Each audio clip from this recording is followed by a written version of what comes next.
Il faut insister aussi sur le fait que les massacres du 8 mai 1945 ne sont pas les seuls crimes de lèse-humanité perpétrés par la machine de mort coloniale. On peut citer la longue série morbide qui a marqué entre guillemets la conquête coloniale de 1830 à 1871, en commençant par les massacres de la mosquée de Ketchawa, l'utilisation d'armes chimiques à l'Arwat, les enfumades de Dahra, les expropriations massives de terres, les déportations, en plus des pratiques de l'entreprise coloniale de déshumanisation, d'acculturation et d'ethnocide.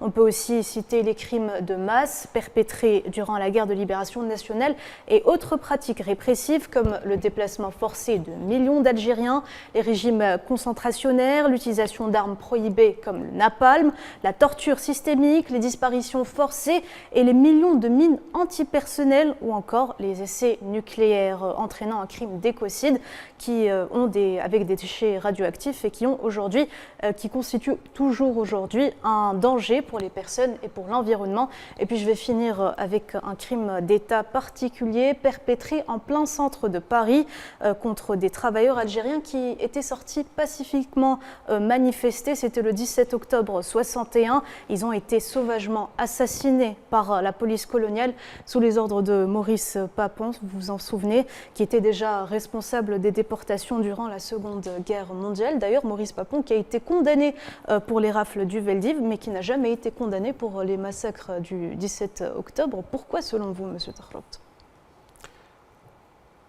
Je l'ai dit tout à l'heure, c'est toujours une histoire de lobby. Oui. Et je ne suis pas le seul à le dire. Le président français l'a dit, le président algérien l'a dit.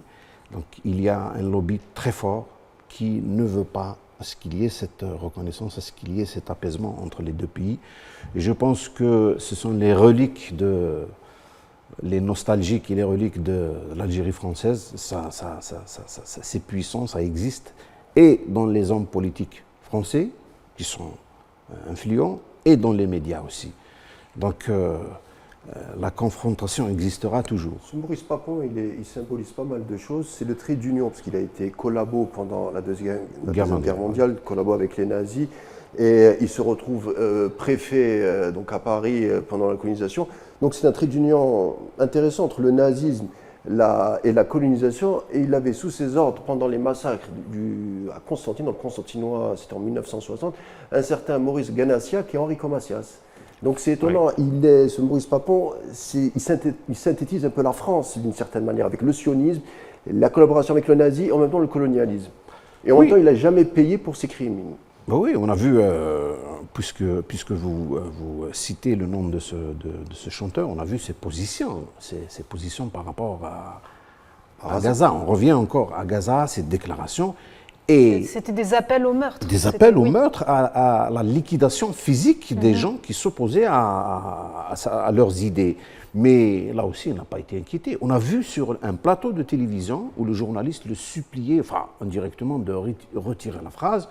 Il ne l'a jamais retiré, un appel au meurtre. Oui, encore une fois, c'est cette politique du deux poids, deux mesures qui revient. Mais qui n'a jamais été inquiété. Voilà, c'est ça. C'est dire que ce lobby existe. Ce n'est pas une vue de l'esprit, ce n'est pas juste comme... Il existe et il est puissant.